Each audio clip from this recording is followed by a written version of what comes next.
You know, the world of English is a fun and exciting place to be. I'm so glad you could join us for another lesson.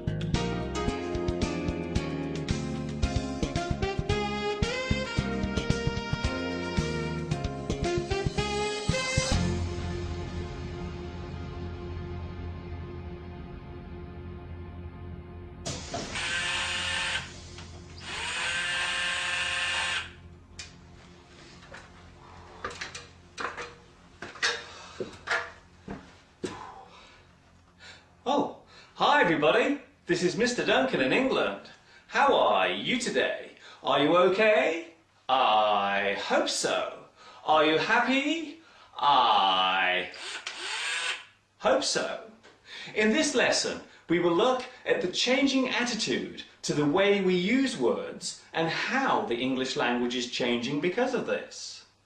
Be careful what you say.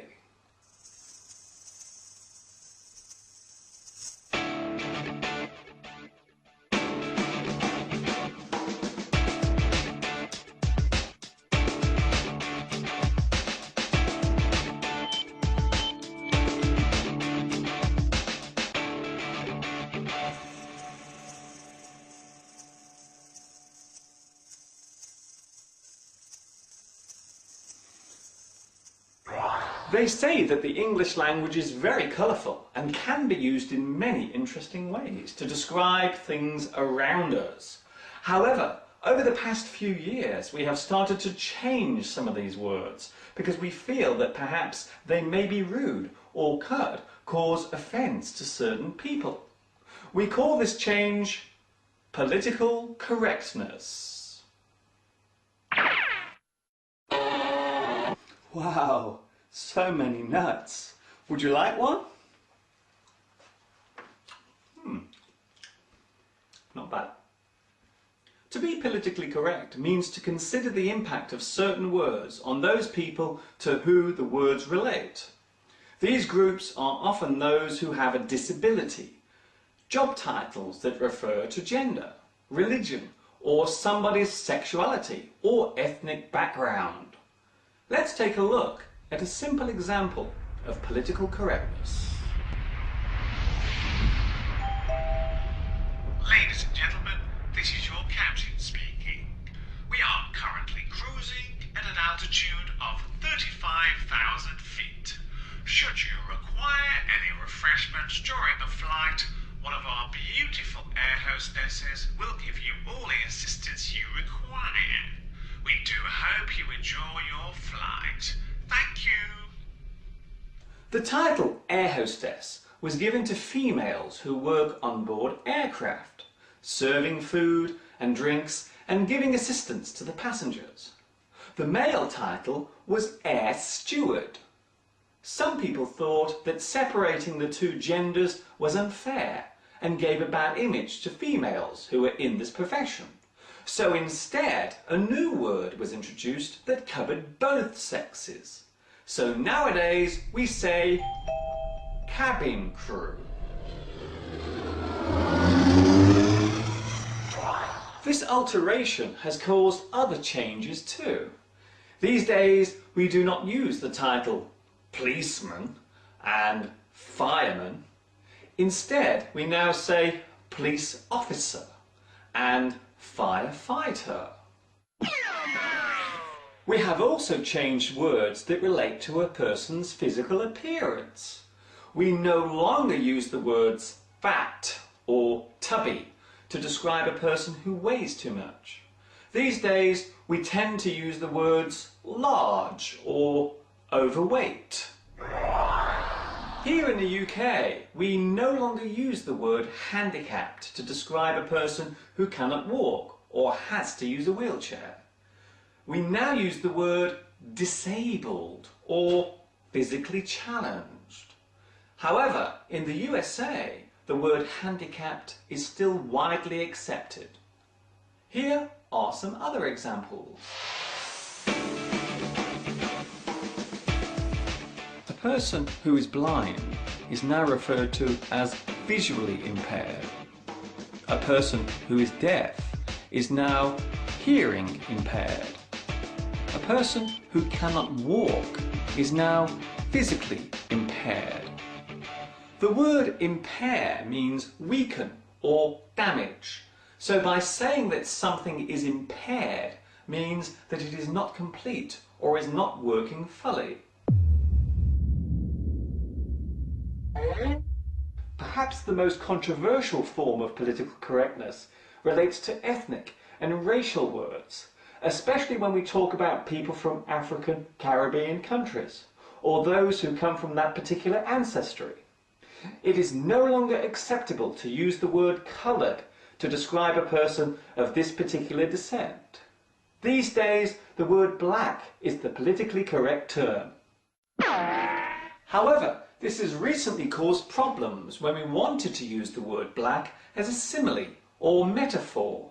It is generally accepted that the word black is often used to show a negative action or a bad action, such as black market, to sell something illegally, black sheep, a bad person in a family, black magic, an evil type of trick, black look, to give someone an angry expression, black list, a list of bad things, and blacken, to make something look unattractive.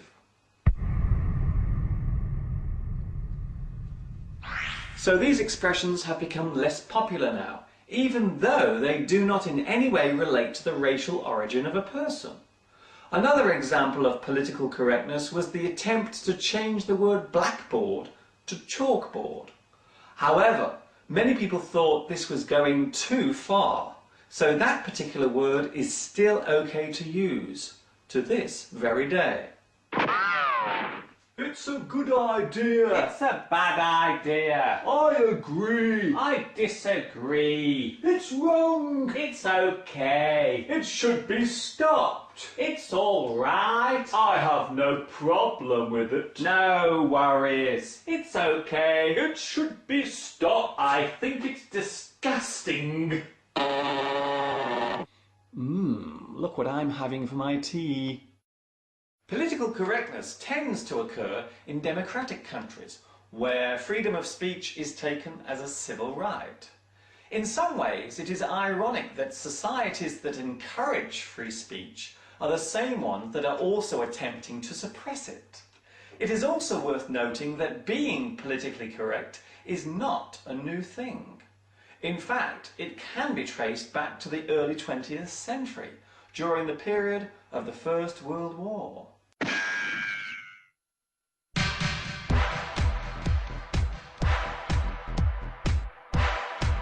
There seems to be a big divide about how far we should go with political correctness. Some people believe it is a good thing and should be encouraged, while others believe that our freedom to speak has been taken away. You may even hear someone use the sentence, "It's political correctness gone mad!"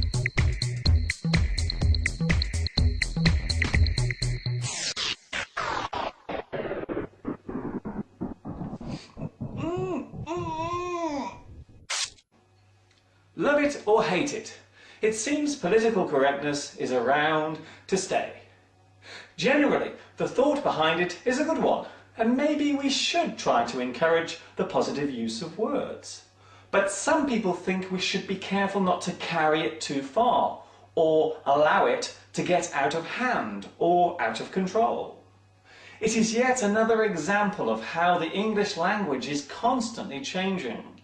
Whether it is for the better or worse, it's for you to decide.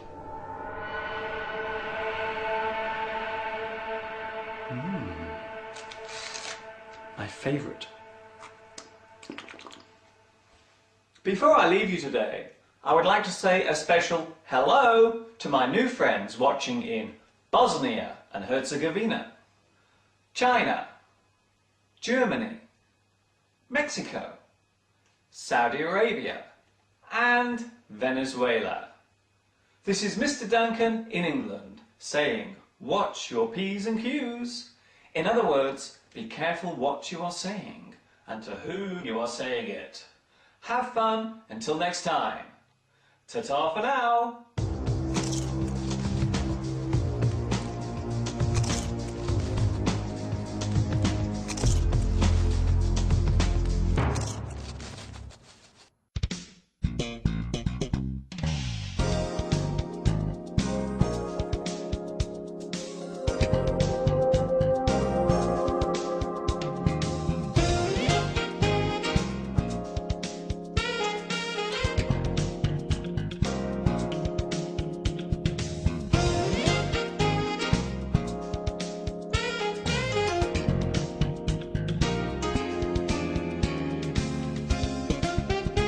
These leather trousers are so hot, I'm taking them off.